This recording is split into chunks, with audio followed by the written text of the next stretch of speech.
This discussion will be 95 to 100 word per minutes because this passage is medical passage.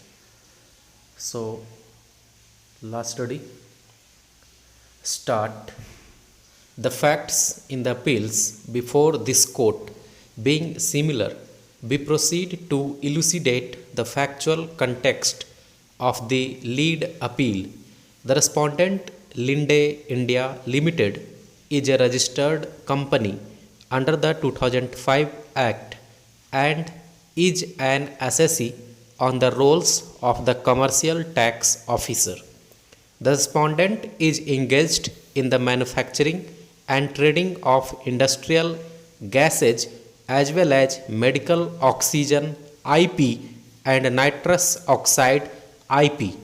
Aggrieved, the respondent filed an appeal before the appellate deputy commissioner who affirmed the assessment of the commercial tax officer.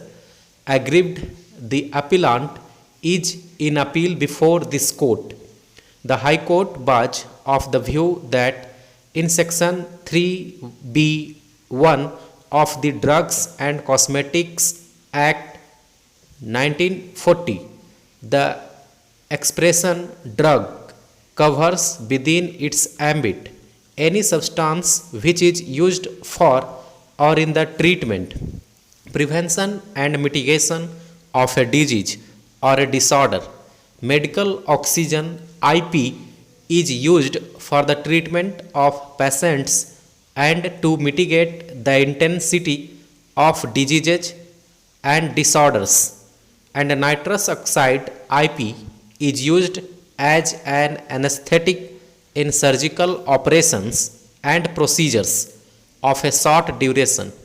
Going by the user test and the functional test are used in the treatment and mitigation of disorders in human beings, and as they are generally understood in the trade to be surgical aids, both these substances would fall under the definition of drug. Every substance cannot be said to fall within the ambit of entry merely because it is used for medicinal purposes. For a substance to fall within the ambit of entry, it must accord with the definition stipulated in section 3(1)(b) of the 1940 Act. Opposing the above submissions, learned counsel for the respondents urged section 3(b)(1) of the 1940 Act defines a drug broadly as a medicine or substance used for or in the diagnosis, treatment, mitigation, or prevention of any disease or disorder. Medical oxygen IP and nitrous oxide IP are widely known for their curative properties and as medicines in the diagnosis, treatment, mitigation, and prevention of diseases and disorders. Medical oxygen and nitrous oxide are included, which prescribes standards for drugs.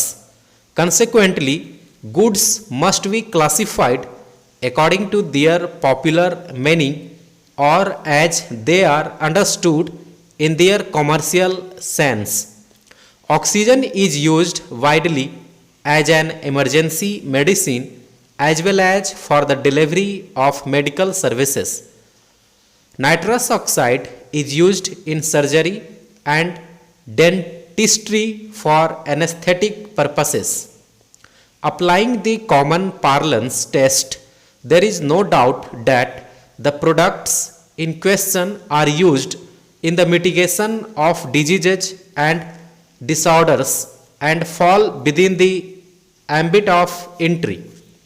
Products capable of being used as cosmetics and toilet preparations, including toothpastes, tooth powders, cosmetics, toilet articles and soaps, and mosquito repellents in any form. All medicines for internal or external use of human beings or animals and all substances intended to be used for or in the diagnosis, treatment, mitigation, or prevention of any disease or disorder in human beings or animals, including preparations applied on human body for the purpose of repelling insects like mosquitoes. The question before a four-judge bench was whether absorbent cotton wool, roller bandages and gauges would fall within the ambit of section 3V of the Act. The said definition of drugs is comprehensive enough to take in not only medicines but also substances intended to be used for or in the treatment of diseases of human beings or animals. This court held that the comprehensive nature of the definition includes both medicines and something other than medicines which are used for treatment. In that case, the question concerned whether absorbent cotton wool, roller bandages and gauze are substances within the ambit of section 3B. It is in that context that this court held that substances are things. The court clarified that it was not necessary to exhaustively define the substances which fall within the ambit of drugs as defined in section 3V. A substance may be a product which thought not specifically used as a medicine is used for diagnosis, treatment, mitigation or prevention of diseases. It was not the intention of the legislature that the word and was meant to be read consecutively. Accordingly, this court held that the two parts of the definitional clause must be read disjunctively, where the former highlights the direct use of the product in question in diagnosing, treating, mitigating or preventing a disease or disorder.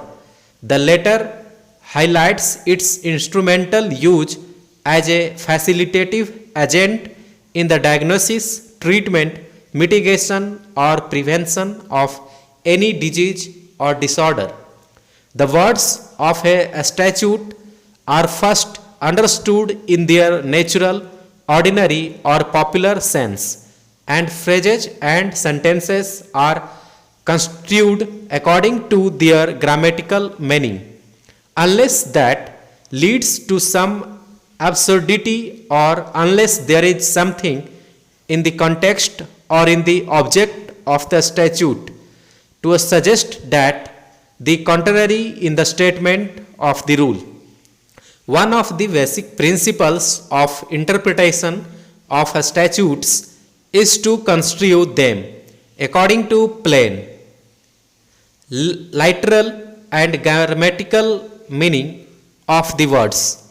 If that is contrary to or inconsistent with any express intention or declared purpose of the statute, or if it would involve any absurdity, repugnancy or inconsistency, the grammatical sense must then be modified, extended or abridged so far as to avoid such an inconvenience, but no further. The onus of showing that the words do not mean what they say lies heavily on the party who alleges it. He must advance something which clearly shows that the grammatical construction would be repugnant to the intention of the act or lead to some manifest absurdity. The words of a statute should be first understood in their natural, ordinary, or popular sense, and phrases and sentences should be construed according to their grammatical meaning, unless that leads to some absurdity or a stop.